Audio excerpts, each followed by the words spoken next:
Puji Tuhan. Selamat pagi. Salam sejahtera bagi kita sekalian. Kembali kita mengikuti program Doa Pagi GPDI Budi Mulia. Bapak Ibu Saudara, sebelum kita merenungkan firman Tuhan, mari kita berdoa terlebih dahulu. Bapa yang kami kenal di dalam nama Yesus, kami datang ke hadirat Tuhan, berterima kasih, mengucap syukur. Sebentar kami akan membaca dan merenungkan firman Tuhan. Kiranya Roh Kudus menolong kami. Di dalam nama Yesus kami sudah berdoa dan mengucap syukur. Amin. Pembacaan ayat firman Tuhan dari Kejadian 37 ayatnya yang keempat. Setelah dilihat oleh saudara-saudaranya bahwa ayahnya lebih mengasihi Yusuf dari semua saudaranya, maka bencilah mereka itu kepadanya dan tidak mau menyapanya dengan ramah. Bapak Ibu Saudara, kita tadi melihat satu kisah di dalam Perjanjian Lama bahwa ada permasalahan di dalam keluarga daripada Israel atau Yakub. Karena Yakub lebih mengasihi Yusuf daripada anak-anaknya yang lain. Hal ini menimbulkan kemarahan daripada saudara-saudara Yusuf, sehingga mereka menjadi marah dan mereka tidak mau menyapanya dengan ramah. Permasalahan dalam keluarga seringkali terjadi. Yakub atau Israel mempunyai 12 orang anak, tetapi dia menyayangi Yusuf. Dialah yang paling disayangi. Hal ini menimbulkan iri hati, cemburu. Kalau kita lihat, di dalam keluarga ini tidak ada damai sejahtera, tidak ada rasa damai. Tetapi firman Tuhan mengajarkan kita untuk mempunyai damai di dalam keluarga. Tidak ada perselisihan. Sebab itu kita harus belajar firman Allah sebagaimana tertulis di dalam Ibrani 12 ayatnya yang ke-14. Berusahalah hidup damai dengan semua orang dan kejarlah kekudusan, sebab tanpa kekudusan tidak seorang pun akan melihat Tuhan. Firman Allah mengajar kita untuk berusaha hidup damai di dalam keluarga, di dalam lingkungan tempat tinggal kita, atau dimanapun kita berada. Hidup damai, hidup rukun, tidak bermusuhan, sehingga kita dapat hidup tenang, sejahtera, sehingga ada kebahagiaan dalam hati kita. Setiap perselisihan seperti yang sudah kita baca tadi, selalu mengakibatkan hal-hal yang negatif, tidak baik, dan merusak hubungan, sehingga ada kemarahan di dalam hati. Tetapi pagi ini kita akan melihat dua hal yang terjadi kalau ada damai di dalam hidup umat Tuhan. Yang pertama, orang yang hidup damai akan hidup dalam kebahagiaan. Matius 5 ayat 9. Berbahagialah orang yang membawa damai, karena mereka akan disebut anak-anak Allah. Puji Tuhan. Seandainya di dalam keluarga kita ada damai, di dalam lingkungan kita ada damai, maka kita akan menjadi berbahagia di dalam Tuhan.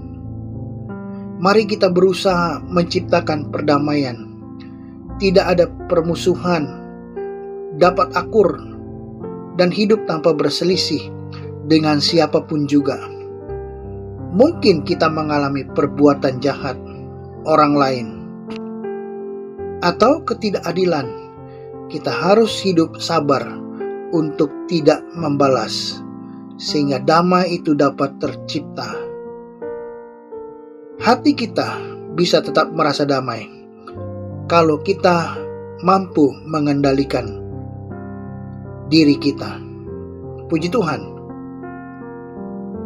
Hal yang kedua, orang yang suka damai ada masa depan baginya.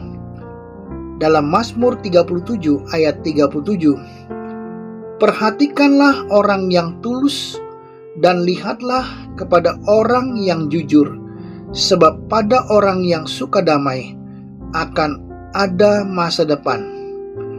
Masa depan orang percaya ditolong oleh Tuhan.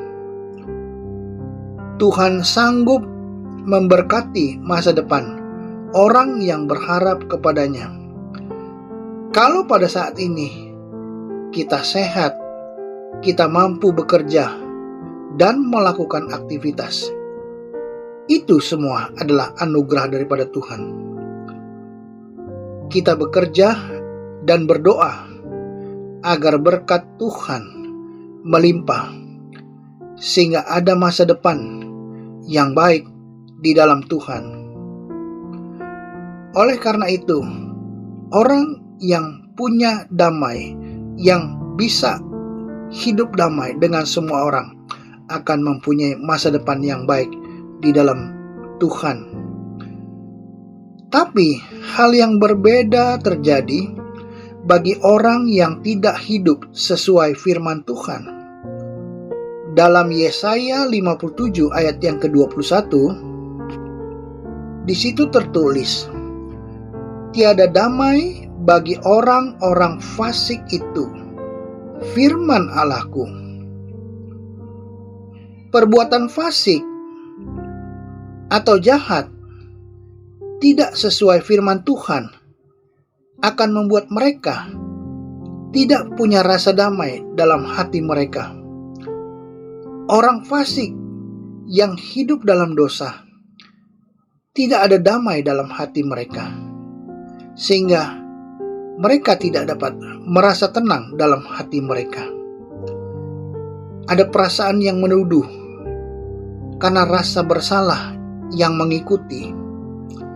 Setiap orang fasik akan mendapat penghukuman dari Tuhan. Mereka takut mengalami penghukuman daripada Tuhan. Mereka tidak akan mendapat damai sejahtera. Mari, selama masih ada kesempatan, mari kita datang kepada Tuhan.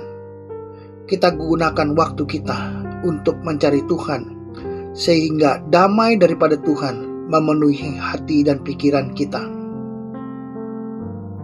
Jangan sampai kita hidup dalam kefasikan, karena tidak ada kedamaian bagi orang yang fasik.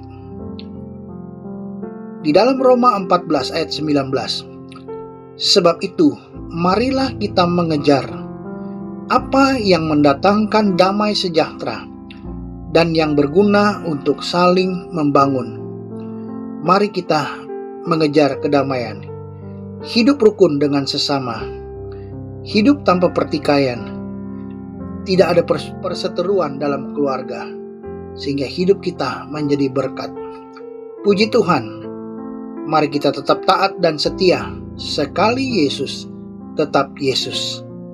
Amin. Mari kita berdoa. Bapa di dalam sorga, hamba berdoa bagi setiap mereka yang mengikuti program doa pagi GPDI Budi Mulia. Kiranya Tuhan memberkati mereka semua, berkati jasmani maupun rohani. Setiap mereka yang bekerja, beraktivitas, Tuhan pimpin langkah hidup mereka. Tuhan berikan damai sejahtera di dalam hati mereka. Tuhan berkati apa yang dibutuhkan mereka. Tuhan tolong pimpin langkah hidup kami. Kiranya Roh Kudus menolong kami. Engkau tutup bungkus kami dengan darah Yesus. Sepanjang hari ini kami berserah ke dalam tangan Tuhan.